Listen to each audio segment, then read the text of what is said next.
வழக்கறிஞர் மற்றும் அரசியலாளர் திரு KS ராதாகிருஷ்ணன் அவர்களின் KSR வாய்ஸ் சேனலுக்கு உங்களை அன்புடன் வரவேற்கிறோம். அனைவருக்கும் வணக்கம். திருநெல்வேலி மாவட்ட நிர்வாகமும் விருதுநகர் மாவட்ட நிர்வாகமும் அற்புதமான இலக்கிய பணிகளை செய்து கொண்டிருக்கின்றன. நெல்லை சீமையின் படைப்புகள் என்று ஒரு அருமையான அந்த மாவட்டத்தைச் சேர்ந்த படைப்பாளியுடைய படைப்புகளை சிறுகதைகளை தொகுப்பாக கொண்டு வந்துள்ளனர். இது நெல்லை மாவட்டம். நெல்லை தூத்துக்குடி உள்ளடங்கிய மாவட்டம். இது நல்ல முயற்சி. திராவிட முன்னேற்ற கழக ஆட்சியில் தான் நடக்குது. நான் பாராட்டுறேன். நல்லதுன்னா பாராட்டுவேன். திமுகலாம் இல்லை. யார் சுப்பிரமணிய பாரதியிலிருந்து துவங்குது நெல்லை மாவட்டத்தில். மாதவையா, வாவேசு ஐயர், வையாபுரி பிள்ளை, புதுமை பித்தன், சுந்தா, இப்படி சுகி சுப்பிரமணியம், வள்ளிக்கண்ணன், பூர்ண விஸ்வநாதன், மீப்பா சோமு, கு அழகிரிசாமி, தோமுசி ரகுநாதன், கி ராஜநாராயணன், தி.க. சிவசங்கரன், ஜேக்கப், இவங்களாம் மூத்த படைப்பாளி. ஆவண்ணா மாதவன், மு செல்வராஜ், சு சமுத்திரம், பா ஜெயப்பிரகாசம், ஆதவன், தோப்பில் முகமது மிரான், பூமணி, வண்ணதாசன், வண்ணநிலவன், இன்னும் எல்லாருடைய கதைகள் இன்றைக்குள்ள எழுத்தாளர் வரைக்கும் இன்றைக்கு இந்த கதைகளை திரட்டி நல்ல அவங்களுடைய முக்கியமான கதைகளை படைப்புகளை திரட்டி இது பண்ணியிருக்கிறாங்க.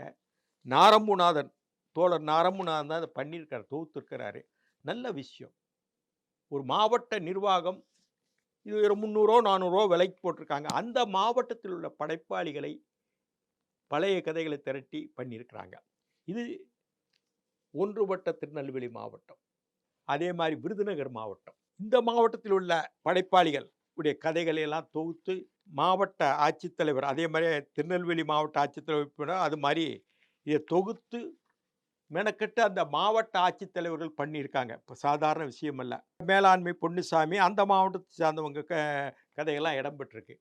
அது மட்டும் இல்லை, விருதுநகர் மாவட்டத்தில் இப்படி கரிசல் இலக்கிய மலர்கள் வெளியிடுறாங்க. இது ஒரு நல்ல முயற்சி.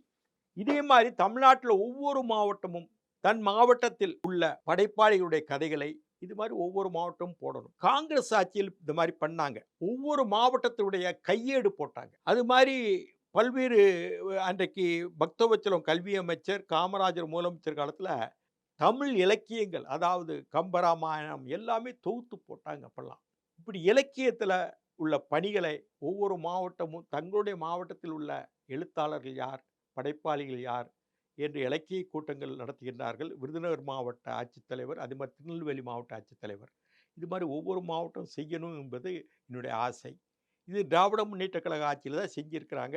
இது வரவேற்கப்பட வேண்டிய விஷயம். இதில் என்ன ஒரு விஷயம் வேடிக்கைன்னா, இந்த 2 புத்தகத்தை தொகுத்தவங்க எனக்கு வேண்டப்பட்டவங்க தான். என்னுடைய புத்தகங்கள்லாம் அவங்க அனுப்பியிருக்கிறேன். இந்த அனுப்புங்க யான்னா, நான் திமுகலேருந்து ஒருவேளை நீக்கப்பட்டிருக்கேன், இவருக்கு அனுப்புனா ஸ்டாலினுக்கு தெரிஞ்சு போகும். ஆனால் அவங்க அனுப்பலை. பிறகு நான் மாவட்ட நிர்வாகத்துக்கிட்டே ஃபோன் பண்ணி வாங்கினேன். இப்படியான மனப்பான்மையும் இருக்குது. ஒரு பக்கம் அந்த புத்தகத்தை அனுப்புறதுக்கு என்னங்க இருக்கு, நான் கேட்டு அனுப்புறதுக்கு என்ன இருக்கு? நான் ஓப்பனாக பேசுவேன். இத்தனைக்கும் நண்பர்கள் தான் இவங்கெல்லாம். நான் திமுக நீக்கப்பட்டிருக்கேன், ஒருவேளை அனுப்பிட ஸ்டாலினுக்கு தெரிஞ்சால் இது பெரிய தண்டனை கிடச்சிரும் அவங்க அனுப்பலை. பிறகு நான் பேசி கலெக்டரேட்டுக்கு பேசி வாங்கினேன். இப்படியான நிலை நல்ல முயற்சி. இந்த ஒவ்வொரு மாவட்டமும் இந்த பணிகளை செய்ய வேண்டும். இலக்கியத்தையும் அந்த மாவட்டத்தில் இலக்கிய கர்த்தாக்களை அழைத்து இந்த மாதிரி பணிகளை செய்வது காலத்துக்கு அவசியம் என்பதை சொல்லி முடிக்கின்றேன். நன்றி, வணக்கம். சுவாரஸ்யமான பல அரசியல் தகவல்களுக்கு இணைந்திருங்கள் KSR வாய்ஸ் சேனலோடு. நன்றி, வணக்கம். KSR வாய்ஸை சப்ஸ்கிரைப் செய்யாதவர்கள் உடனடியாக சப்ஸ்கிரைப் செய்யுங்கள். அருகில் இருக்கும் பெல் பட்டனையும் கிளிக் செய்யுங்கள். நாங்கள் போடும் வீடியோக்கள் உங்களுக்கு உடனுக்குடன் வந்து சேரும்.